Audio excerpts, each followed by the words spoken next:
Hi guys and welcome, I am Enigmius and today we're doing a quick tour updating you on all the changes that I've made to all of my facilities in the process of building the weapons testing facility. I'm not going to cover every single minor change that I've made, I'm just going to highlight the major ones, and the first one, as you can see here, Quarry 1 finished its first job. This one is really hard to see through the water, but if you look closely in certain spots, you can see the different textures down at the bottom. It hit bedrock, mined out everything it could in the bedrock, and then stopped. So it leaves the rails in place even after you take away the machine block. I've actually set it up over here, directly adjacent to the old quarry, and as you can see, it's actually digging immediately alongside it. So when it's done, it'll be a double wide pit of ocean I guess. And in addition to that, Quarry 4 is up and running. This over here is actually Quarry number 4. And as with all my quarries, it's got a water source. It hasn't been running too long. It hasn't gone very deep, but it's up and running. So my original plan to get 4 quarries up and running is well underway. You see here, there's a difference in the size. Quarry number 4 is actually a little bit longer than quarry number 3. That's because there was an oil puddle just on the other side of the rails for quarry number 3 that I didn't want the quarry to run over, and I wasn't really sure what I was going to do with it, so I just kind of had the quarry a little bit smaller, which doesn't really bother me. It doesn't have to be as large as it possibly can. It's not an efficiency thing. It's just it's the quarry's running. That's all I really care about. But if you were wondering why there's a difference, is there was an oil puddle there. We'll talk a little bit more about that a little bit later because I've since addressed the oil puddle. I've also changed up some of the storage. I'm using the crystal chests, and I'll just show you here. This is a normal double chest. You take 2 wooden chests, you put one next to the other, it makes a double chest, and this is the size of it. This is all the obsidian that Quarry 1 pulled out of the pit. As it was uncovering lava, because I had water in there, I was actually converting the lava to obsidian. I wasn't expecting it to make obsidian. I thought it would just end up making cobblestone or something. So there's definitely not a shortage for obsidian in my world. I do actually have a use for that, for part of the rail system.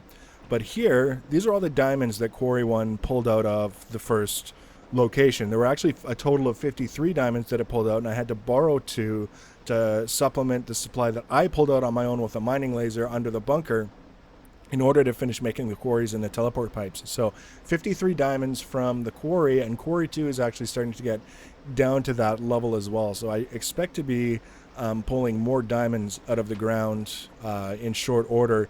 I do have a use for them. I'm just not in a rush to do it right away. This is my primary storage. This is where all of the ore and coal that comes out of the quarries gets sent to. As you can see, we've got some full stacks, and the overflow, I have to organize that. I'll do that when I'm not filming. This is actually the overflow when things in that first sorting chest start to get full. So this is coal, all the overflow coal. This is overflow iron, silver, and gold, plus the furnaces that I have for solar panels. And this is the copper and tin.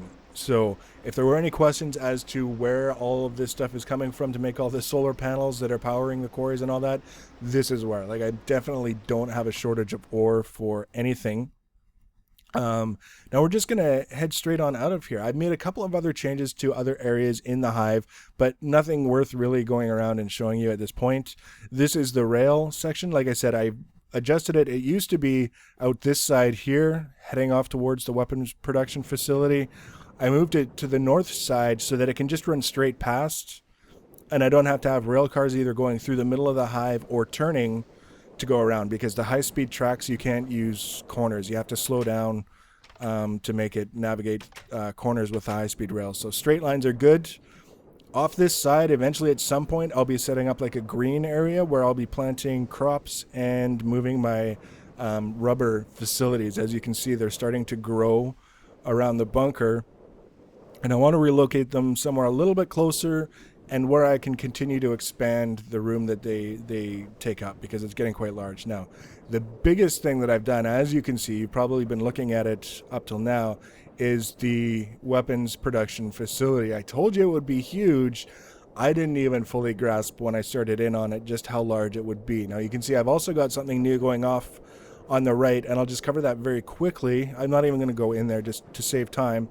These brown things are coal coke ovens. They take coal and convert it to coal coke and creosote oil. I don't have any pressing need for the creosote oil, but the coal coke will be used to power the blast furnaces that I'll be making. The blast furnaces will be converting iron ingots to steel ingots, and the steel ingots will be used as part of the materials for the railway.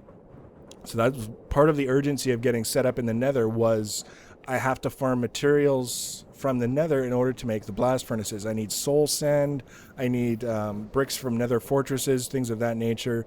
And then over here is the storage tanks where I've been putting the oil that I pull out of the oil puddles. Eventually I will be setting up a refinery out here, and I will be setting up pumps over the actually I'll can I back up? Yeah, you can see that's actually an oil geyser down there. So I'll be setting up oil rigs to extract the oil from those, sending them up here into the tanks, into the refinery. The refinery will make fuel.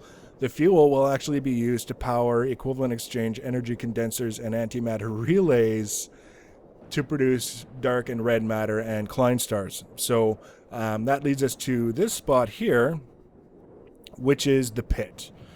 Now you can see it's basically the structure is all in place. All I have to do is finish lining it with reinforced glass, and that includes the ceiling. That's no small job, but I mean, it's just placing blocks. It's relaxing. It's not a big deal. Eventually I'll get there, but you can see all the walls are in place. The central column, I wanted lamps in just for the extra light. You can see the light is on in here, obviously, duh. And nothing is spawning. Doesn't matter day or night, it's lit properly now so that when the light is on, nothing is spawned. So I can control things that way. But when I flip the switch, all the lights go out, and it's usually just a matter of seconds before things start to spawn in here. Now I have to be very careful, because the last time I was testing this out, a zombie spawned, and there's actually a door in the bottom level below me, and he came up the door, I didn't notice him, and he knocked me off down below. So there's our first spawn. There's a zombie over there.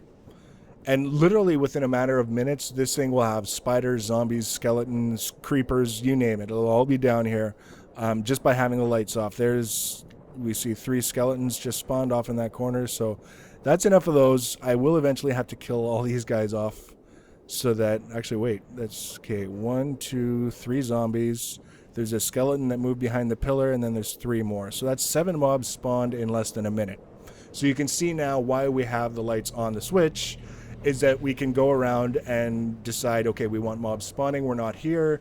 Then when we come here, we can turn the lights on, see exactly what we're doing when we're testing our different weapons. And then when we leave, we turn the lights off so that it fills back up with monsters again. That's the whole idea behind having the lights controlled like that throughout the facility. Now, if we come down here, I'll show you this. This is basically the guts. I still have to finish putting in the floor and the walls around here, but I'll show you that in a second. But for right now, this will eventually have reinforced iron doors, keeping these guys from doing that, so that if I do have melee weapons or armor that I want to test, I can just come down here, come through the doorway. It'll be double doored so that I can, kind of keep them isolated. Monsters can't get out. Come down, enter, do my testing, leave if I want to. I'll also be breaking out some of this. Okay, the skeleton. Okay, good. I'll be breaking away some of the glass so I can replace it with reinforced stone so that I can run ladders up at strategic locations throughout here. So if someone does get knocked in or they get overwhelmed, they can quickly climb out. They don't necessarily have to run all the way back to the door to get out.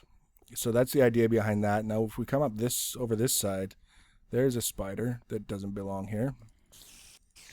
So this is reinforced stone here, and you can see the lighting is starting to come into place. I haven't finished with the lighting in the ceiling yet. Walls will be going up here to block off all the guts here, all the wiring and the lighting of this sort. And this whole sort of semicircular area under the main floor, away from the pit, is where I'll be setting up all of my energy collectors and antimatter relays. So that will be sort of my facilities set up to take advantage of some of the items and equipment available through the equivalent exchange mod, and not just using it to duplicate items and not have to mine our own diamonds and all the other reasons that people say is it's cheating. So we will be setting that up, and I'll be doing an episode on that. So that's basically all we have left to do, is finish getting in the walls, finish getting in the lights, finish lining the pit with the reinforced glass, and this facility will be done. You can see, I'll just show you the wires underneath, managing all the lighting for the floor in the pit. So been very, very busy here. This is where the majority of my time has been spent, is getting this sort of up and running. And now the last thing I have to show you is over towards the bunker. Actually, there's two things I want to show you. I'm going to show you the rubber tree farm because it's sort of out of control. And then we'll take a quick hop into the Nether because I made a couple of brief trips there to sort of expand on what we did the last time we were there and get things set up a little bit more. I've got some plans, but if I get spread too thin, nothing actually gets done. So the Nether is just kind of the thing that I do when I'm tired of playing around in the overworld. So we can come down here actually, and from up here I can give you the best possible view of the rubber forest around the bunker. All of those trees down there are rubber trees around the bunker. You can see if I wanted to add more, I would have some here that I could add in a strip down there and maybe one or two there. Really not a lot. If I want more rubber trees, which I do, I either have to relocate, I have to extend the fences around the bunker, or put them in an entirely different area. And I've decided that it just for convenience alone, it'll be easier to put them on a platform next to the hive so that when I need rubber, I can just run across and grab it. So that's another fairly substantial project the way I want to set it up. But if you're wondering how I've been able to make all the wires I need to make all the solar panels and blah, blah, blah, here's where I'm getting the rubber. I usually, when I come down here to harvest, I usually get pretty much a full stack of sticky resin. So that's what I've been doing there. And now the last thing, I just have to eat here because we're going to take a very, very quick poke into the Nether to see what I've been doing there. And I don't like going in with health missing and not regenerating health because I'm hungry. So we'll just jump in here real quick. Should be a fairly quick load. And I actually am going to go all the way down to the ground level because that's where the majority of the changes have been. You can see, actually, I'll show you very, very quickly. Yeah, the ghasts are still here.